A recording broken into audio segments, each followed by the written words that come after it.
अब कल की मूवी का ऐसा अपडेट सामने आया है जिससे लग रहा है कि मेकर्स या तो कॉन्फिडेंट है या तो बहुत ज्यादा ओवर कॉन्फिडेंट है। अब आपको याद होगा बॉलीवुड के डायरेक्टर साजिद खान जो बड़े बड़े दावा करते थे, फिर बनाया हिम्मत वाला और हम शक्ल, जिससे उनका करियर खत्म हो गया। अब आई होप कल्कि के मेकर्स ऐसे बड़े बड़े दावे ना करें, क्योंकि ऐसा न्यूज सामने आया है कल्कि के ओवरसीज राइट्स को लेकर। काफी सारे डिस्ट्रीब्यूटर्स की लाइन लगी है कल्कि मूवी का थिएट्रिकल राइट्स लेने के लिए, लेकिन प्रोड्यूसर्स मना कर रहे हैं, क्योंकि डिस्ट्रीब्यूटर्स कोट कर रहे हैं 90 करोड़, लेकिन प्रोड्यूसर्स कोट कर रहे हैं 100 to 120 करोड़। प्रोड्यूसर्स को अपने प्रोडक्ट और कंटेंट को लेकर काफी ज्यादा कॉन्फिडेंट है, तो उन्होंने सारे डिस्ट्रीब्यूटर्स को अपना कंटेंट देने से मना कर दिया और उन्होंने डिसाइड किया है कि वो खुद रिलीज करेंगे ओवरसीज मार्केट में। इससे मालूम पड़ता है कि कल्कि बाप लेवल का होने वाला है। पर boss, any time over confident is never a good thing. Anyways, कल्कि को लेकर एक और अपडेट सामने आया है कि मृणाल ठाकुर राधा का रोल प्ले करेंगे। और रही बात जूनियर एनटीआर की, तो जैसे कि मैंने आपसे पहले भी कहा था कि कल्कि 2898 AD का climax scene Avengers Infinity War की तरफ हो सकता है,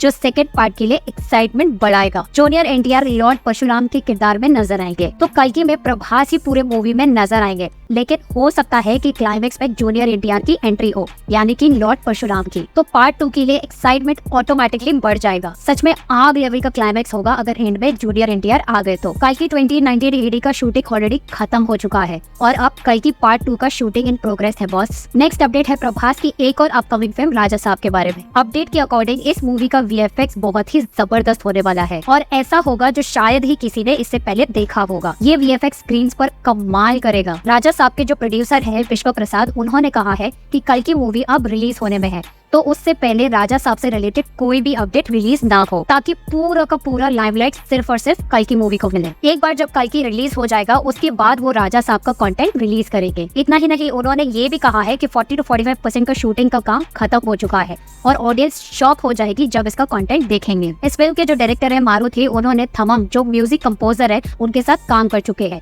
तो इस बार राजा साहब के सॉन्ग्स एक्स्ट्रा ऑर्डिनरी होने वाला है। अब इस मूवी से रिलेटेड मेजर अपडेट हमें कल की रिलीज होने के बाद ही देखने मिलेगा। नेक्स्ट अपडेट है SRK की अपकमिंग फिल्म का। काफी सारे रूमर्स फैल रहे हैं और डेली कुछ ना कुछ अपडेट आ रहा है कि SRK अब ये डायरेक्टर के साथ है, SRK अब ये डायरेक्टर के साथ बातचीत कर रहे हैं, SRK को ये डायरेक्टर ने स्क्रिप्ट दिया है वगैरह वगैरह। तो अभी एक और न्यूज सामने आया है कि SRK यश राज स्टूडियोज में नजर आए थे और आदित्य चोपड़ा से बातचीत हो रही है फॉर धूम 4 और कबीर खान ने भी SRK को अप्रोच किया है और फराह खान भी SRK के लिए एक स्क्रिप्ट लिख रही है। तो फिलहाल ऑफिशियली कोई अपडेट नहीं आया है किसी भी डायरेक्टर से, SRK से या फिर रेड चिलीज की तरफ से, तो कुछ भी हो सकता है, लेकिन बहुत जल्द अनाउंसमेंट सुनने मिलेगा। तो गाइस, होप आपको ये अपडेट्स पसंद आए हो। इसी तरह के अपडेट्स के लिए मेरे चैनल को सब्सक्राइब करें। जल्दी मिलते हैं। Thank you.